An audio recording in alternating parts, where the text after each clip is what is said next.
In Kyiv, anti-government protests continued on the Ukrainian capital's Independence Square as demonstrators and riot police continued their standoff.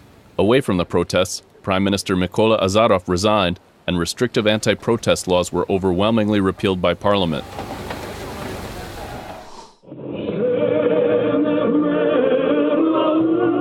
In Simferopol, the capital of the Ukrainian Republic of Crimea, leaders of the Crimean Tatar community and the Ukrainian Orthodox Church attended a rally in support of anti-government protesters in Kyiv and closer trade ties with Europe.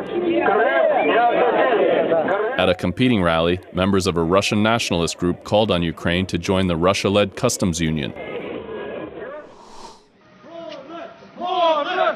In Kosovo, several people were injured as police broke up a student protest in the capital, Pristina.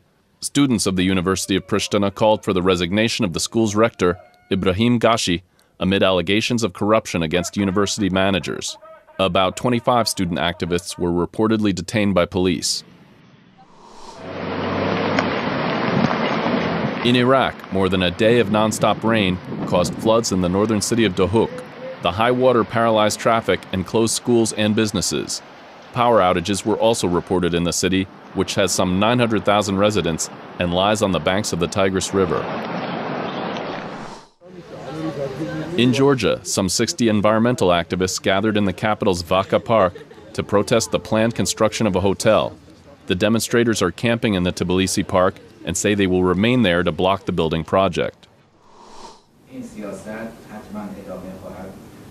In Tajikistan, a spokesman for the Iranian embassy in Dushanbe said the arrest of businessman Babak Zanjani, a wealthy Iranian with links to Tajik banks, will not affect relations between the two countries. One of Iran's richest people, Zanjani has been detained in Tehran since December on corruption charges.